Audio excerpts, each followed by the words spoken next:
बातमी मुंबईतून. मुंबई वांद्रे दगडफेक प्रकरणी 15 आरोपींना 27 मे पर्यंत पोलीस कोठडी देण्यात आली आहे. दगडफेक ही पूर्वनियोजित होती. यामागील मुख्य सूत्रधार कोण याचा शोध पोलिसांना घ्यायचा आहे असं पोलिसांनी कोर्टात सांगितलंय. अतिक्रमण विरोधातली कारवाई थांबवण्यासाठी दगड आणि पेवर ब्लॉक साठवण्यात आले आणि ते फेकण्यात आले अशी माहिती पोलिसांनी दिली. दरम्यान एक आरोपी अल्पवयीन असल्यानं त्याला बालसुधारगृहात पाठवण्यात आलंय. वांद्र्यातील दगडफेकीच्या घटनेमागे मोठा कट असल्याचा पोलिसांना संशय आहे. पोलिसांच्या प्राथमिक तपासातील निष्कर्षांवरून ही बाब समोर येत असल्याचं पोलिसांचं म्हणणं आहे. पोलीस कर्मचाऱ्यांवर झालेला हल्ला कदाचित एका पूर्वनियोजित कटाचाच भाग असावा. ही दगडफेक काही उत्स्फूर्तपणे घडलेली कृती नसून एका मोठ्या रणनीतीचा भाग म्हणून जाणीवपूर्वक घडवून आणल्याचा संशय पोलिसांना आहे. तपास यंत्रणा आता या कटातील मुख्य सूत्रधारांना ओळखण्याचा आणि जमावाला कुणी चिथावलं हे शोधून काढण्याचा प्रयत्न करतायत. लोकांना संघटित करण्यात आणि त्यांना चिथावणी देण्यात सहभागी असलेल्या व्यक्तींच्या भूमिकेची कसून चौकशी केली जाते.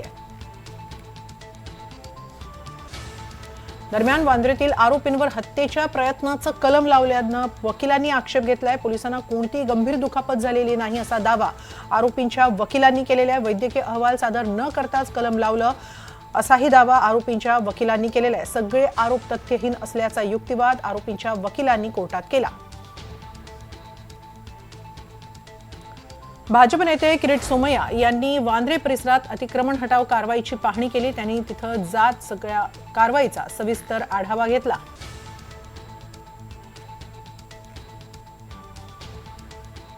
मुंबई पोलीस, मुंबई रेल्वेचे अधिकारी आणि मुंबईचे रेल्वे पोलीस फोर्स यांना मुंबईकरांच्या वतीने मी धन्यवाद देतो. ज्या हिमतीने त्यांनी 1.5 कोटी मुंबईकरांसाठी हे वांद्रा रेल्वे टर्मिनस काही शेकडो लोकांचा अड्डा झाला होता. हा लेन जिहादचा अड्डा, वोट जिहादचा अड्डा, ज्या पद्धतीने जी गुंडगिरी, दादागिरी, पोलिसांवर दगडफेक करणं, आता त्याचा अंत आला आहे. मी जे वोट जिहादचे गुंडे, लेन जिहादवाले त्यांना चेतावणी देतो, वॉर्निंग देतोय.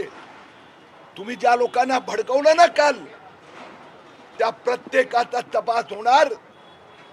अजून काही लोकांचा शोध चालू आहे आणि त्यांना ज्यांनी भडकवलं त्यांच्यापर्यंत पण पोलीस पोहोचणार.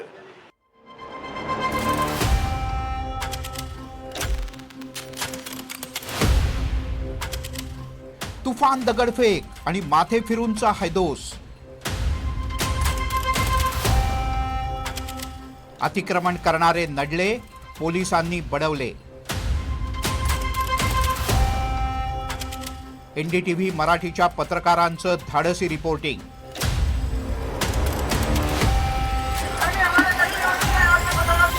Battle ground Bandra.